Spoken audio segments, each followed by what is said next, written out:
అమ్మయ్యా! ఇది కల. నేను ఈరోజు స్వప్నలోక్ మీడియా సీఈఓతో మీటింగ్‌కి వెళ్తున్నా. కొలాబరేషన్ సక్సెస్ అయితే మన జీవితం మారిపోతుంది. ఎస్పెషల్లీ మన ఇద్దరిది అని రాసి ఉన్న పేపర్ చూసి చిన్నగా నవ్వుకున్నాడు సాగర్. 6 నెలల క్రితం వరకు మన కంపెనీ పరిస్థితి బాగానే ఉంది. కానీ ఒక్కసారిగా మనం ఇన్వెస్ట్ చేసిన షేర్స్ అన్నిటిలో భారీగా లాస్ అయ్యాం. 100 కోట్లలో నష్టం వచ్చింది. ఈ విషయం మన కంపెనీలో ఇన్వెస్ట్ చేసిన వాళ్ళకి తెలిసి వెంటనే తమ డబ్బును తిరిగి ఇవ్వమని ఒత్తిడి చేస్తున్నారు. ఇదంతా తట్టుకోలేక తాతయ్య హెల్త్ దెబ్బతింది. ఆయన 24 గంటలు అదే ఆలోచిస్తూ భయంతో టెన్షన్ పడుతున్నారు. ఆయన చేతుల్లో ఎదిగిన కంపెనీ ఇప్పుడు కళ్ళ ముందే కూలిపోతే ఆయన తట్టుకోలేరు. అందుకే ఇప్పుడు నువ్వు మన కంపెనీలో ఇన్వెస్ట్ చేస్తే పరిస్థితులన్నీ చక్కబడతాయి. ఏమంటావ్ అని ఆశగా సాగర్ కళ్ళలోకి చూస్తూ అడిగాడు వైభవ్. అతను చెప్పింది విన్న సాగర్ కి వాళ్ళు తనను పిలిచింది తనపై ప్రేమతో కాదని తన దగ్గరున్న డబ్బు కోసమని పూర్తిగా అర్థమైంది. అందుకే మానవ సంబంధాలన్నీ కేవలం ఆర్థిక సంబంధాలే అని కార్ల్ మార్క్స్ ఎప్పుడూ చెప్పాడు అని నిరాశగా తనలో తానే అనుకొని వైభవ్ వైపు చూసి ఎంత డబ్బు కావాలి? తన ముందున్న కాఫీని సిప్ చేస్తూ అడిగాడు సాగర్. 800 కోట్లు సింపుల్ గా చెప్పాడు వైభవ్. ఆ మాట వినగానే సాగర్ కి ఒక్కసారిగా పొలమారడంతో కాఫీని తుంపర్లుగా బయటకు ఉమ్మేశాడు. తర్వాత వెంటనే సర్దుకొని అటూ ఇటూ చూసి ఎదురుగా ఉన్న టిష్యూ తీసుకొని తుడుచుకుంటూ ఏంటి బాబాయ్ జోక్ చేస్తున్నావా? అంత డబ్బు నా దగ్గరెక్కడుంది అని అడిగాడు. సాగర్, నీకు తాతయ్యపై ఎంత కోపం ఉన్నా ఇలా డబ్బు లేదని చెప్పి తప్పించుకోకు. నువ్వు వసుదా గ్రూప్ లో ఇన్వెస్ట్ చేసిన షేర్స్ పెరిగి నీకు మనీ వచ్చిందని మాకు తెలుసు. ఇప్పుడు నువ్వు హైదరాబాద్ లోనే ది రిచెస్ట్ పర్సన్. నీకు 800 కోట్లు పెద్ద లెక్క కాదు అని అన్నాడు వైభవ్. ఆ మాటకు సాగర్ ఆశ్చర్యపోతూ 800 కోట్లు లెక్క కాదా? అంటే నా అకౌంట్లో ఇంత పెద్ద అమౌంట్ ఉందా? ముందు అర్జెంటుగా బ్యాంకుకు వెళ్లి డీటెయిల్స్ తెలుసుకోవాలి అని తనలో తానే అనుకున్నాడు సాగర్. సాగర్, నువ్వు ఊరికే ఈ హెల్ప్ చేయాల్సిన పని లేదు. దీనికి బదులుగా మీ పిన్ని పేరు మీదున్న స్వప్నలోక్ ఎంటర్టైన్మెంట్ కంపెనీని నీ పేరు మీద రాస్తాను అని అన్నాడు. ఆ మాట వినగానే సాగర్ అక్కడే ఆగి వైభవ్ వైపు నమ్మలేనట్లుగా చూశాడు. దానికి కారణం స్వప్నలోక్ గ్రూప్ ఇప్పుడు ఎంటర్టైన్మెంట్ ఇండస్ట్రీలో నంబర్ 1 కంపెనీ. పెద్ద పెద్ద స్టార్స్ అందరూ ఆ కంపెనీకి సైన్ చేసి ప్రమోట్ చేసుకుంటూ ఉంటారు. అలాంటి కంపెనీ ఇస్తాననడంతో సాగర్ కొంచెం ఆశ్చర్యపోయి దీనికి పిన్ని ఒప్పుకుంటుందా అని అడిగాడు. అవన్నీ నేను చూసుకుంటాను, నీకు డీల్ ఓకేనా అని అడిగాడు వైభవ్. సాగర్ ఒక క్షణం ఆలోచించి ఇట్స్ ఏ గుడ్ డీల్ బాబాయ్, నో చెప్పడానికి మనసు రావడం లేదు. కానీ నాకు దీనితో పాటు ఇంకా కొన్ని కండిషన్స్ ఉన్నాయి అని అన్నాడు. ఏం కండిషన్స్? ముఖం చిట్లిస్తూ అడిగాడు వైభవ్. మల్హోత్రా గ్రూప్ రాత్రికి రాత్రే దివాలా తీయాలి. దాని చైర్మన్ రానా మల్హోత్రా ఈ రోజు రాత్రికి నడి రోడ్డు పైకి రావాలి అని చెప్పాడు సాగర్.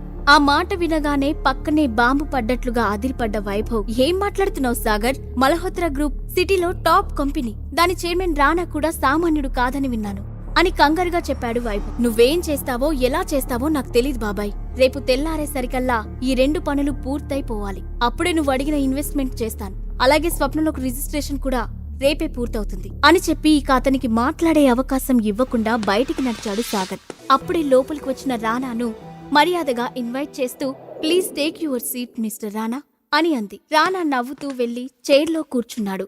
వెంటనే అఖిల లేచి తాను చేస్తున్న ప్రాజెక్టు గురించి అతనికి ఎక్స్ప్లెయిన్ చేస్తూ పవర్ పాయింట్ ప్రజెంటేషన్ ఇవ్వడం మొదలుపెట్టింది. ఫార్మల్ సూట్లో ఉన్న అఖిల అందాలను వెనుక నుండే ఆస్వాదిస్తున్న రానా ఆమె చెప్పే ప్రాజెక్టు కన్నా ఆమె బాడీ మెజర్మెంట్స్ పై ఎక్కువ దృష్టి పెట్టాడు. 10 నిమిషాల్లో ప్రజెంటేషన్ పూర్తి చేసిన అఖిల చైర్లో కూర్చొని well mister Rana, that's my project. Last time ఈ ప్రాజెక్ట్ లో కొన్ని ఎర్రర్స్ వచ్చిన మాట నిజం. బట్ మేము వాటిని కరెక్ట్ చేసి ప్రొడక్షన్ రీస్టార్ట్ చేస్తున్నాం. ఈసారి ప్రాజెక్టు తప్పకుండా సక్సెస్ అవుతుందని నమ్మకం మాకుంది. మీరేమంటారు అని అడిగింది. Of course Akhila, me project నాకు బాగా నచ్చింది. Very impressive.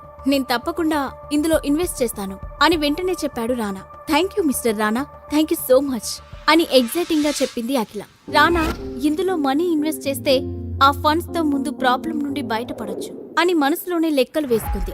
అయితే మనిద్దరం ఇక నుండి కలిసి బిజినెస్ చేయబోతున్నాం కాబట్టి మనం ఈ మూవ్మెంట్ ని సెలబ్రేట్ చేసుకోవాలి అఖిల. సో ఈ రోజు నేను ఇవ్వబోతున్న పార్టీకి నువ్వు తప్పకుండా రావాలి నవ్వుతూ అడిగాడు రానా. అది వినగానే అఖిల ముఖం సీరియస్ గా మారిపోయింది. అతని ఉద్దేశం ఆమెకు పూర్తిగా అర్థమవుతూనే ఉంది. అయినా కోపాన్ని కంట్రోల్ చేసుకుని సారీ రానా, ఈ రోజు నాకు ఫ్యామిలీ ఫంక్షన్ ఉంది, రావడం కుదరదు అని నిర్మోహమాటంగా చెప్పింది. ఆ మాటకు రానా ముఖం ఒక్కసారిగా కోపంగా మారిపోయింది. అయినా వెంటనే నవ్వుతూ ఇట్స్ ఓకే అఖిల, ఇవాళ కాకపోతే రేపు పార్టీ చేసుకుందాం. ఆ తర్వాతే డీల్ ఫైనల్ చేసి అగ్రిమెంట్ పై సైన్ చేద్దాం. No problem, take your own time అని ఆమె కళ్ళలోకి చూస్తూ చెప్పాడు. ఇంతలో ఆమె ఫోన్ లో మెసేజ్ టోన్ రావడంతో స్క్రీన్ వైపు చూసింది. బ్యాంక్ నుండి వచ్చిన ఏదో నోటిఫికేషన్ డిస్ప్లే అవడంతో వెంటనే దాన్ని ఓపెన్ చేసింది అఖిల. అందులో ఆమె అకౌంట్లో 40 కోట్లు క్రెడిట్ అయినట్లు ఉండటంతో ఆమె ఒక్కసారిగా షాక్ అయింది. అంతలోనే పెదాలపై సంతోషంతో చిరునవ్వు కూడా వచ్చింది. కానీ ఆ అమౌంట్ ఎవరు ట్రాన్స్ఫర్ చేశారు అనే అనుమానం కూడా రావడంతో వెంటనే కళ్ళెత్తి రానా వైపు చూసింది. రానా ముఖంలో ఆమె ఎందుకు నవ్వుతుందో అర్థం కాని అయోమయం కనిపించింది. ఇంతలో ఆమె ఫోన్పై మరో మెసేజ్ ప్రత్యక్షమైంది. ఈసారి అది సాగర్ నుండి వచ్చిన మెసేజ్. అఖిల, నీ అకౌంట్లోకి 40 crores ట్రాన్స్ఫర్ అయ్యాయి. ఎక్కడివి ఏంటి అని ప్రశ్నలు అడగద్దు. టైం వచ్చినప్పుడు నేనే చెప్తాను. ముందు వాటితో నీ ప్రాబ్లం సాల్వ్ చేసుకో అనే టెక్స్ట్ తో పాటు ఒక స్మైలీ ఎమోజీ కూడా. అది చూడగానే అఖిలకు ఆశ్చర్యం వేసింది. సాగర్కి ఇంత డబ్బు ఎక్కడి నుండి వచ్చిందో అర్థం కాలేదు.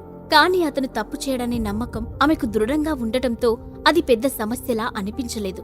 వెంటనే రానా వైపు చూసి, ఓకే మిస్టర్ రానా, నేను మీ పార్టీకి రావడం లేదు. మీరు నా ప్రాజెక్ట్లో ఇన్వెస్ట్ చేయాల్సిన అవసరం లేదు. ఇక మీరు బయలుదేరండి అని చెప్పి ఆమె కూడా అక్కడి నుండి లేచి బయటకు నడిచింది. ఇంతలో అతని ఫోన్ రింగ్ అవడంతో చిరగ్గానే కాల్ లిఫ్ట్ చేసి హలో అని అన్నాడు. సార్, హఠాత్తుగా కొంతమంది ఐటీ డిపార్ట్మెంట్ నుండి రైడ్కు వచ్చారు అని అతను చెబుతూ ఉండగానే మధ్యలో ఫోన్ కట్ అయింది. రానా కట్ అయిన ఫోన్ వైపు అయోమయంగా చూస్తూ వాట్ నాన్ సెన్స్, ఇంత సడన్ గా ఐటీ రైడ్ చేయడమేంటి అనుకుంటూ మళ్లీ కాల్ బ్యాక్ చేయబోయాడు.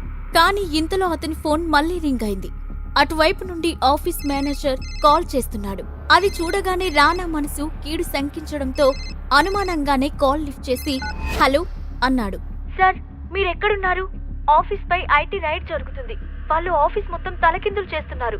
మన ఇల్లీగల్ ప్రాజెక్ట్ కి సంబంధించిన ఫైల్స్, హార్డ్ డిస్కులన్నీ ఇక్కడే ఉన్నాయి. త్వరగా రండి సార్ అని గుసగుసగా చెప్పి వెంటనే ఫోన్ పెట్టేశాడు మేనేజర్. రానాకు అసలేం జరుగుతుందో అర్థం కాకపోవడంతో హడావుడిగా బయటకు పరిగెత్తాడు. సాగర్ వల్ల ప్రాబ్లం సాల్వ్ అవడంతో సంతోషంగా ఇంట్లోకి అడుగుపెట్టిన అఖిల సాగర్ సాగర్ అని ఉత్సాహంగా పిలిచింది.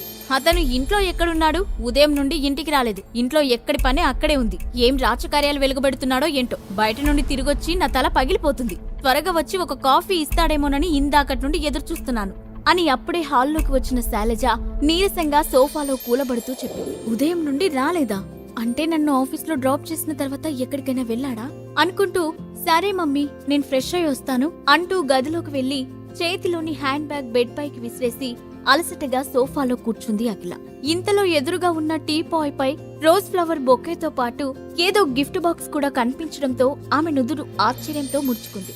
ఇదేంటి, నా రూంలో ఎవరు పెట్టారు అనుకుంటూ బొకేను చేతిలోకి తీసుకుంది.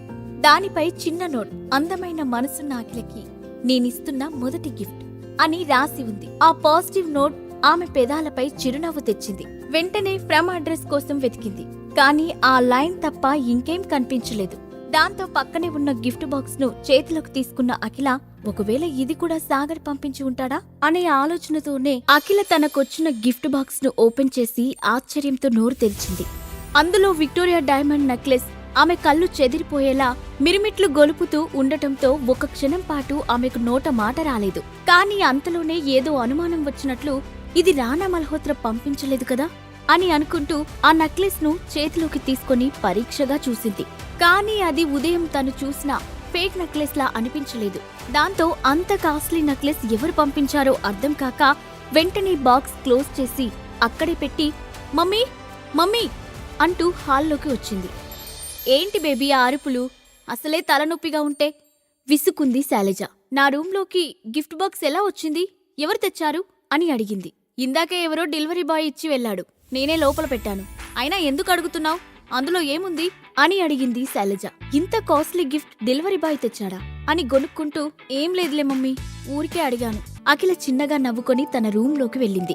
అక్కడ ఎదురుగా కనిపించిన నెక్లెస్ ను చూస్తుంటే ఆమెకు సంతోషంగా అనిపించింది. కానీ అది ఎవరు పంపించారో తెలియకపోవడంతో దానిని వేసుకోవాలా వద్దా అనే డెసిషన్ తీసుకోలేకపోయింది. అందుకే ఇంట్రెస్ట్ లేనట్లుగా దాన్ని అక్కడే పెట్టి ఫ్రెష్ అవడానికి వెళ్ళింది.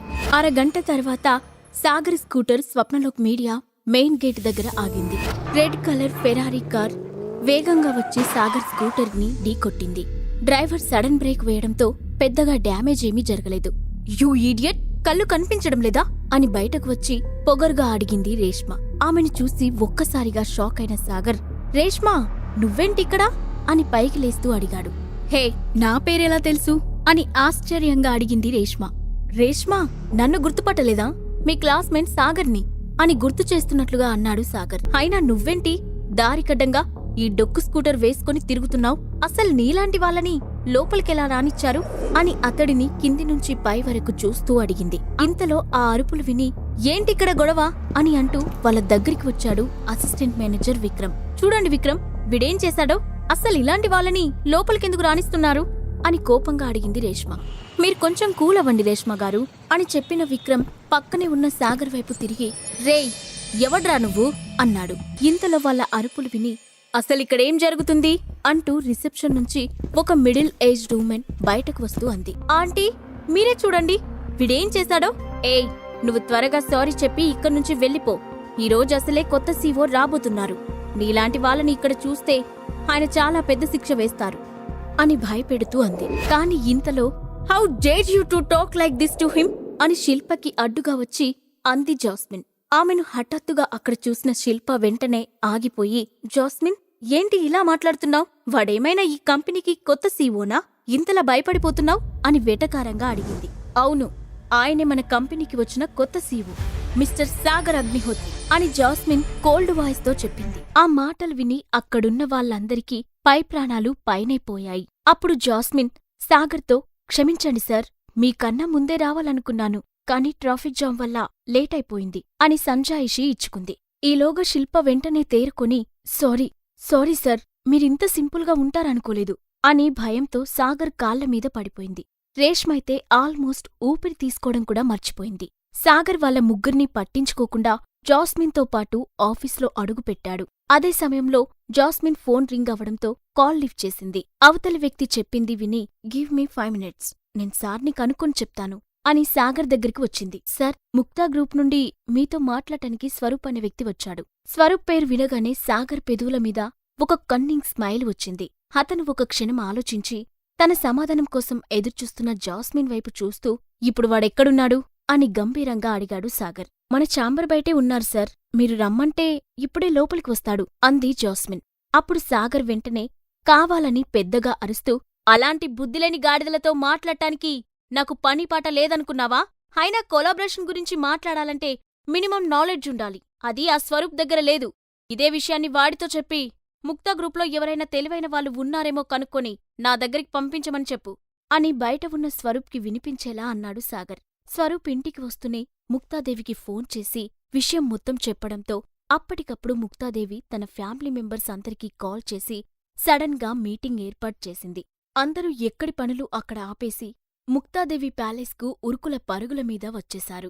వాళ్లలో అఖిల కూడా ఉంది.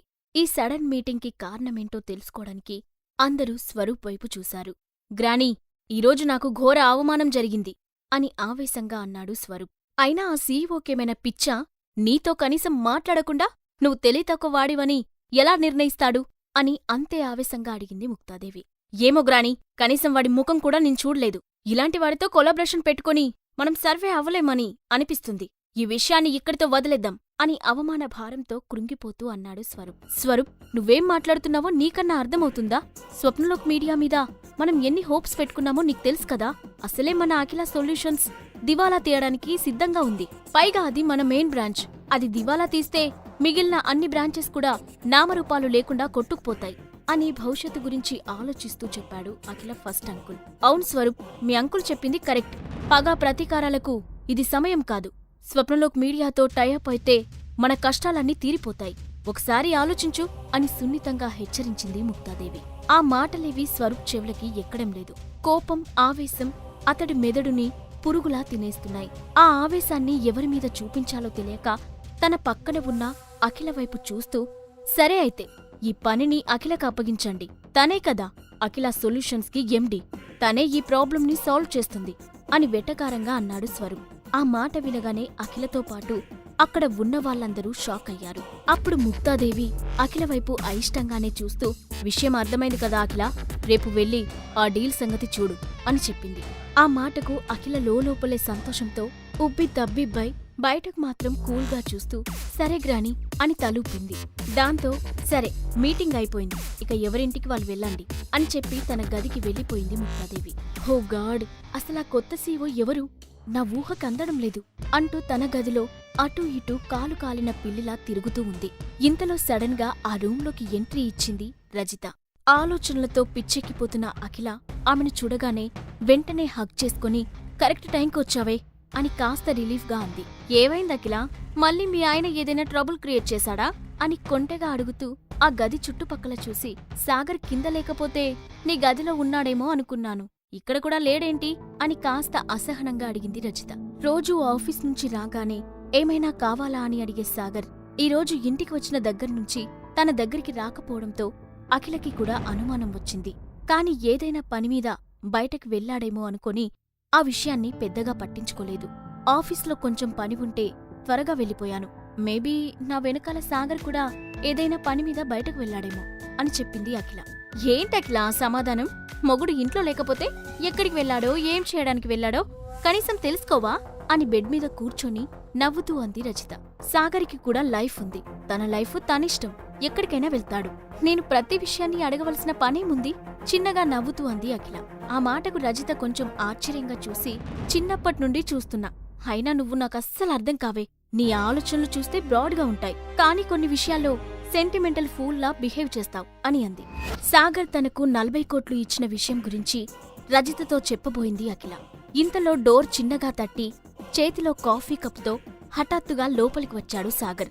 అతన్ని చూడగానే లోపలికి వచ్చే ముందు డోర్ నాక్ చేసి రావాలని తెలీదా అని కాస్త వెటకారంగా అడిగింది రజిత. అలాంటి రూల్సు నీలాంటి ఔటర్స్కి, నాకు కాదు అని సాగర్ ఈసారి గట్టిగానే పంచిచ్చాడు. వాళ్ళిద్దరికీ మాటలతోనే యుద్ధం చేసుకోవడం ముందు నుండి అలవాటుగా మారిపోవడంతో అఖిల ఆ గొడవకు నవ్వుకొని, సాగర్, నేను నిన్నట్నుండి నీతో ఒక విషయం మాట్లాడాలని అనుకుంటున్నాను, కానీ టైం దొరకడం లేదు అని అంది. ఆమె తానిచ్చిన 40 కోట్ల గురించి మాట్లాడాలని అనుకుంటుందని ఊహించిన సాగర్, చెప్పకిలా, ఏంటి విషయం అని అడిగాడు. నువ్వు మొన్న 40 కోట్లు అడ్జస్ట్ చేశావు కదా, అంత డబ్బు నీకెక్కడిది? ఆ మాట వినగానే రజిత ఆశ్చర్యంతో కళ్ళు పెద్దవి చేసి, ఏంటి, నీ భర్త నీకోసం 40 కోట్లు అడ్జస్ట్ చేశాడా? సాగర్, నువ్విచ్చిన డబ్బు ఎక్కడ్నుంచి వచ్చిందో తెలుసుకున్న తర్వాతే ఆ డబ్బును నేను వాడతాను అని అంది. ఆంటీ, మీ అల్లుడు అద్భుతం చేశాడు, అఖిల అకౌంట్లోకి 40 కోట్లు ట్రాన్స్ఫర్ చేశాడు అని పెద్దగా అరుస్తూ చెప్పింది. శైలజ వెంటనే అఖిల దగ్గరకు వెళ్లి, బేబీ, అసలేం జరిగింది? సాగర్ 40 కోట్లు ఎలా ఇచ్చాడు?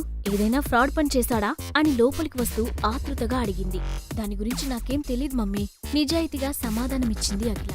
ఆ సమాధానానికి శైలజ అయోమయంగా చూసి అక్కడి నుండి వెళ్లిపోయింది. అప్పుడు రజిత చిన్నగా, ఏంటే, మీ ఆయనకి అంత డబ్బు ఎక్కడ్నుంచొచ్చింది? కొంపదీసి నిన్ను ఇంప్రెస్ చేయడం కోసం ఏ బ్యాంకుకో కన్నం వేయలేదు కదా అని అనుమానంగా అంది. హే రజిత, నీ పిచ్చివాగుడు ఆపు, సాగర్ అలాంటివాడు కాదు వెంటనే సీరియస్ అవుతూ చెప్పింది అఖిల. అబ్బో, మరి ఇంత హఠాత్తుగా డబ్బెక్కడ్నుంచి వచ్చిందమ్మా నీ పతిదేవుడికి? ఎగతాళిగా అంది రజిత. అవన్నీ టైం వచ్చినప్పుడు చెప్తా అన్నాడు అని చెప్తూ కాఫీ కప్ చేతిలోకి తీసుకుంది అఖిల. ఆ టైం ఎప్పుడొస్తుందో, అతను ఏం చెప్తాడో, ఏదైతేనేం నీ ప్రాబ్లం సాల్వ్ అయింది, అది చాలు. ఎంతైనా నీ మొగుడికి నువ్వంటే చాలా ప్రేమ, అది మాత్రం ఒప్పుకొని తీరాల్సిందే నవ్వుతూ అంది రజిత. ఆ మాటకు అఖిల మనసులో ఒక్కసారిగా ఏదో ఫీలింగ్ కలిగినట్లయింది. నిజంగానే సాగర్ తన కోసం ఏదైనా చేయగలడని అనిపించింది. అప్పుడు రజిత మళ్ళీ మాట్లాడుతూ, అతను పనిపాట లేకుండా ఇంట్లోనే ఖాళీగా ఉంటున్నాడని అతనిపై ఎప్పుడు చిరాకు పడుతూ ఉంటాను, కానీ నీ విషయంలో అతను ఎప్పుడూ ఒకే రకంగా ఉన్నాడే, అది మాత్రం నిజం అని అంది. అని ఒప్పుకుంది అఖిల. సర్లే, ఇక నేను బయలుదేరుతాను, నీ ప్రాబ్లం సాల్వ్ అయింది కాబట్టి ఇక హ్యాపీగా ఉండు అంది రజిత. మనీ ప్రాబ్లం సాల్వ్ అయింది, కానీ కంపెనీకి కొత్త ఇన్వెస్టర్స్ వచ్చేలా చేయాలి, అప్పుడే అన్ని ప్రాబ్లమ్స్ ఒక కొలిక్కి వస్తాయి. దానికోసం రేపు ఒక డీల్ చేయబోతున్నాను, దాని గురించే కొంచెం కంగారుగా ఉంది అని చెప్పింది అఖిల. కంగారెందుకు? నువ్వు తలుచుకుంటే ఏ డీల్ అయినా క్షణాల్లో పూర్తి చేస్తావు, ఆ నమ్మకం నాకుంది, జస్ట్ చిల్ బేబీ అని నవ్వుతూ చెప్పింది రజిత. ఆ మాటకు అఖిల కూడా నవ్వడంతో, గుడ్, ఎప్పుడూ అలాగే నవ్వుతూ ఉండు, ఇక నేను వెళ్ళొస్తా, బాయ్ అని చెప్పి వెళ్లిపోయింది రజిత. పాకెట్ FM యాప్లో నెక్స్ట్ ఎపిసోడ్స్ చూడండి.